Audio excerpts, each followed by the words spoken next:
Hello friends, முகநூலில் நான் படித்த உருக்கமான பதிவு ஃபுல்லாக கேளுங்க. பிடிச்சிருந்தா லைக் பண்ணுங்கள். ஒரு சின்ன பையன், ஸ்கூல் படிக்கிற பையன், அவங்க அப்பாக்கிட்ட கேட்குறான், அப்பா தாத்தா இந்த மாதம் நம்ம வீட்டில் இருக்கணும், ஏன்ப்பா இன்னும் வரல?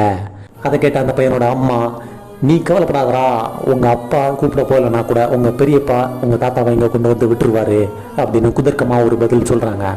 அந்த நேரம் அந்த பையனோட அப்பாவுக்கு ஃபோன் வருது. அதை பார்த்த அந்த பையனோட அம்மா, ஃபோன் எடுத்து பேசுங்க, உங்கள் அண்ணனாக தான் இருக்கும் அப்படின்றாங்க.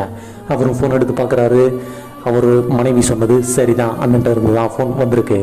அதை அட்டன் பண்ணி, அண்ணா சொல்லுங்கண்ணே, என்னடா அப்பாவை கூட்டிகிட்டு போக இன்னும் வரலையா அப்படின்னு அண்ணன் கேட்க, நம்ம ஆள் இந்த பையனோட அப்பா யோசிக்கிறாரு. அண்ணனை சொல்லி தப்பில்லை, அண்ணி அவரை தொந்தரவு பண்ணியிருப்பாங்க அப்படின்னு மனசுக்குள்ளே நினச்சிட்டு, கொஞ்சம் வேலையாயிருச்சுன்னா இன்னும் 1 மணி நேரத்தில் வந்துடுறேன் அப்படின்னு சொல்லிட்டு ஃபோனை வைக்கிறாரு. அப்பாவை கூப்பிட, அதாவது இந்த பையனோட தாத்தாவை கூப்பிடுறதுக்காக கிளம்ப போகிற டைம் அந்த பையன் அப்பா கிட்ட, அப்பா எனக்கு ஒரு சந்தேகம் அப்படின்றான். என்னோட சந்தேகம் கேள்றா அப்படிங்கிறாங்க. அப்பா, தாத்தாவுக்கு நீ பெரியப்பான்னு 2 பசங்க இருக்கீங்க. 1 மாதம் தாத்தா நம்ம வீட்டில் இருக்காரு, இன்னொரு மாதம் தாத்தா பெரியப்பா வீட்டில் இருக்காரு. ஆனால் உனக்கு நான் ஒருத்தந்தான் பையனாக இருக்கேன்.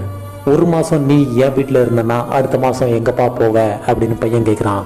அந்த பையனோட அப்பாவுக்கு செருப்பை கழட்டி அடித்த மாதிரி இருக்குது. அவர் திரும்பி மனைவியை பார்க்குறாரு. அவங்க தலையை குனிஞ்சிட்டு நிற்கிறாங்க. அவன் கேட்குறது கரெக்டு தானே? நாம் எப்படி இருக்கோமோ அதை பார்த்து தான் நம்மளுடைய பசங்க வளருவாங்க அப்படிங்கிறதுக்கு ஒரு சிறந்த உதாரணம் இந்த கதை. நாம் நல்லது நினச்சோம்னா நம்மளுடைய பசங்களும் நல்ல விதமாக வளருவாங்க. ஸோ நல்லதே நினைப்போம், அடுத்த சந்ததியை நல்ல விதமாகவே உருவாக்குவோம். அன்பே சிவம்.